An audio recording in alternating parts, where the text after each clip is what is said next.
할렐루야, 살아계신 하나님을 찬양합니다. 오늘도 하나님의 따뜻한 손길이 여러분의 삶 가운데 함께 하시기를 예수님의 이름으로 축복합니다. 오늘 주신 하나님의 말씀은 다니엘 5장 1절 말씀부터 12절 말씀입니다.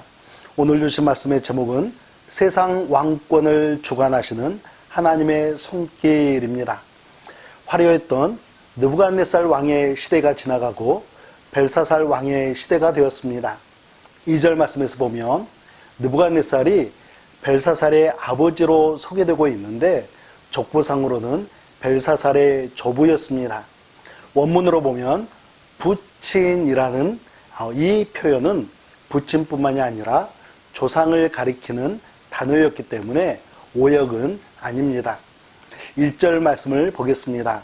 벨사살 왕이 그의 귀족 1000명을 위하여 큰 잔치를 베풀고 그 1000명 앞에서 술을 마시니라. 역사적으로 보면 이때는 금머리였던 바벨론 시대가 저물어가고 은으로 된 두 팔과 가슴의 시대, 즉 메대와 바사가 떠오르기 시작하는 그러한 시대였습니다. 그럼에도 불구하고 벨사살 왕은 현실을 직시하지 못하고 국군의 불감증 가운데 귀족들과의 유대감만 키워가면서 흥청망청 술파티를 벌이고 있었던 것이죠. 여러분, 이런 모습은 우리 그리스도인들 안에서도 발견할 수 있습니다. 예수님의 재림은 다가오고 있고 우리들도 하나님 앞에 서야 할 날이 멀지 않았는데 그럼에도 불구하고 도덕적으로, 윤리적으로, 영적으로 무감각하게 하루하루를 살아간다면 벨사살 왕과 다를 바가 없는 삶을 사는 것이죠. 3절 말씀을 보겠습니다. 이에 예루살렘 하나님의 전 성소에서 탈취하여 온 금그릇을 가져오매 왕이 그 귀족들과 왕후들과 후궁들과 더불어 그것으로 마시더라. 벨사살 왕은 취기가 한껏 오르자 예루살렘 성전에서 탈취해온 금그릇을 가져와 술잔으로 삼았습니다. 그렇게 한 후에는 우상들을 찬양하죠. 이런 행위는 명백하게 하나님을 모독한 행위였습니다. 그때 놀라운 일이 일어납니다. 5절과 6절 말씀입니다. 그때에 사람의 손가락들이 나타나서 왕궁 촛대 맞은편 석회벽에 글자를 쓰는데 왕이 그 글자 쓰는 손가락을 본지라. 이에 왕의 즐기던 얼굴빛이 변하고 그 생각이 번민하여 넓적다리 마디가 녹는 듯하고 그의 무릎이 서로 부딪힌지라.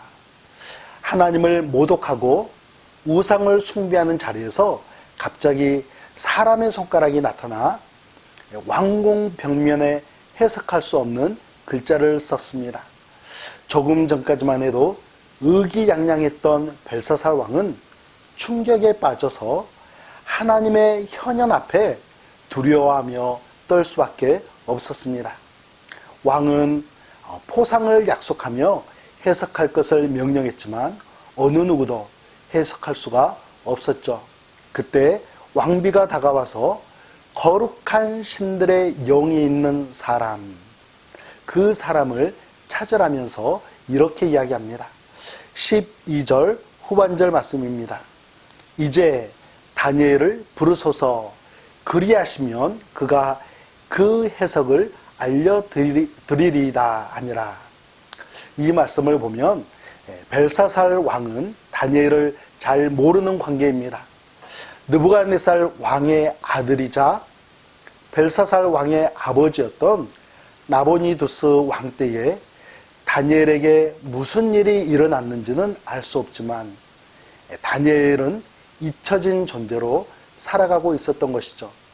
그렇지만 하나님께서는 다니엘을 다시 역사의 현장으로 등장시키고 있습니다. 사랑하는 성도 여러분, 세상 왕권을 주관하시는 하나님의 이름을 땅에 떨어뜨리거나 하나님의 영광을 훼손하는 사람에게는 하나님의 심판이 불가피합니다.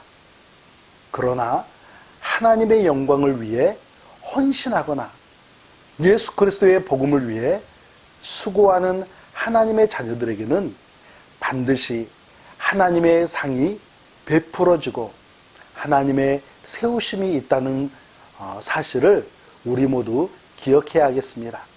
오늘도 이러한 상급, 이러한 세우심이 여러분의 삶 가운데, 여러분의 가정 가운데 풍성하게 임하시기를 예수님의 이름으로 축복합니다. 우리 함께 기도하겠습니다. 온 세상을 다스리시는 만유의 주 하나님, 죄악에 빠진 우리를 예수 그리스도의 보혈로 용서해 주시고 하나님을 등진 이 땅이 회개함으로써 하나님을 바라보는 역사가 우리 가운데 이루어지게 하소서. 어린 양에게 찬송과 존귀와 영광과 권능을 세세토록 돌릴지어다. 예수님의 이름으로 기도합니다. 아멘.